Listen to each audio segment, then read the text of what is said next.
Okay, let's try and prove some of the same trig identities, but this time we're just going to use multiplication on the complex plane.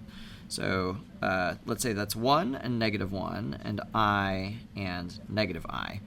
And let's say we've got a point A that's at some angle theta. So if I wanted to write the value of A in rectangular form, if this angle was pi/6, I would say the real part was √3/2, and the imaginary part, the height, would be 1/2. Because it's theta, all we can really say is that the real part is going to be whatever the cosine of theta is, because that tells us how far over. And then the imaginary part, which tells us how far up the imaginary axis, is going to be sine theta. Okay, so if we're interested in deriving an identity for sine 2 theta, you might imagine rotating by an additional angle theta to end up here. So what's the point here?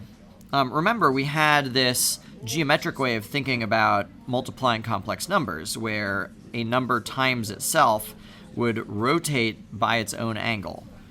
So this should be a squared, because the magnitude of a is 1, that distance is 1, so dilating by 1 just keeps us on the unit circle, and rotating by another theta ends up at an angle of 2 theta.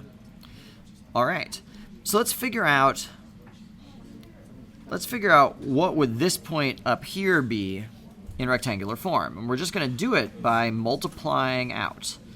So actually here I'm going to do this. So cosine theta I'll represent with C, sine theta I'll represent with S. So if I'm going to multiply out, I'll do C plus S times I, and I'm squaring it, so I'm multiplying it by itself. So that gives me C squared plus C times SI, so cosine times sine times I, plus another cosine times sine times I, plus sine squared I squared. Okay, let's write it all out again. So here we've got cosine squared theta. Here, these two can combine together because they each have a cosine and a sine. So we've got 2 times cosine sine I. And then remember, I squared is -1. So actually, we're going to subtract sine squared theta. Okay, so let's pay attention to which terms are imaginary and which terms aren't. There's 3 terms here. So only the middle one has an I. So that means this one can be grouped together with the first one because they both describe the real component. So cosine squared minus sine squared, it would describe how far over. And then 2 cosine sine, because it's the imaginary part, would describe how far up the imaginary axis. Okay, so where did we end up? So that's a squared. Here's the key to the derivation. Let's think about this blue height right here. So if we think about this as a height, so a real number, this real number is just the same as the imaginary coefficient. It's telling us how far up or down the imaginary axis we go. Notice, though, that this height is also the same as the sine of 2 theta, because by SOHCAHTOA we have, let's write it over here, sine of 2 theta is just the opposite side over the hypotenuse, but the hypotenuse is length 1. So we've got sine 2 theta is that blue height. The blue height is also equal to the imaginary component. And that gives us the complete derivation that sine 2 theta is the same as 2 cosine theta sine theta. If we wanted to, we could get another one for free. Let's think about that purple horizontal distance. So that would be the same as saying cosine of 2 theta equals purple horizontal distance. But that's just the same as the real part of that number, which is cosine squared theta minus sine squared theta. And so that's the other identity.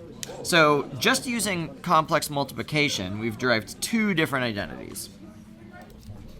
Try the same technique yourself here on the back, except this time let's try and derive sine of alpha plus beta. So here we've got a point at angle alpha, we've got a point at angle beta. Write out each in rectangular form, and then ask yourself, where would the complex number be that's at an angle of alpha plus beta? And then try and describe its height in two different ways. Okay, I'm going to write it all out now. So this point A we could describe as cosine alpha plus sine of alpha times I. This would be cosine beta plus sine of beta times I. If I wanted to find a third point up here, A times B, it would be like taking the complex number B and rotating it by A's angle. So that would be alpha, and you can see it's got AB has an angle of beta plus alpha.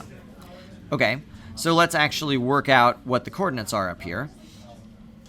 So if we're going to do A times B, let's write it all out. So here I've written them both out. Cosine alpha cosine beta gives us that term. Cosine beta sine alpha gives us this term with an I in it.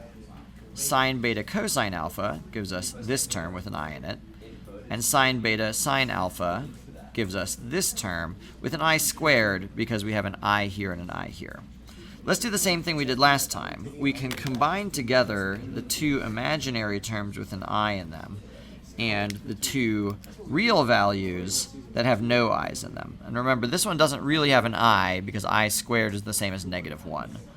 So if I group those two together over here, I've got A times B. We'll have cosine beta cosine alpha, and then minus this term, because the I squared is going to give us -1. So minus sine alpha sine beta. And that's the real part. For the imaginary part, we'll combine those together because they both have an I coefficient. So that gives us cosine beta sine alpha plus cosine alpha sine beta. Okay, so just like we did last time, let's end it. This blue height is the same as the imaginary part of the complex number A times B. It's also the sine of alpha plus beta. So we've got sine alpha plus beta equals the blue height, which is the same as cosine beta sine alpha plus cosine alpha sine beta. If you wanted to do the cosine identity, you could also do that one, because the cosine identity is just describing that horizontal component, which would be the same thing as the real component there. A quick note for experts. This proof actually involves a subtle circular argument and is therefore not logically valid, but it's still a great way to remember what they are. Here's the circular argument. In our proof, we assumed that multiplying complex numbers rotates and dilates them. That's only true because complex numbers are really complex exponentials. But proving that relies on finding repeated derivatives of sine and cosine, which is something you'll learn about in calculus. And in order to do those derivatives, you have, like using the limit definition, you have to know an expression for sine of alpha plus beta already. But that's the thing that we were trying to prove. But that note for experts aside, it's a wonderful way of sort of seeing what makes the identities make sense.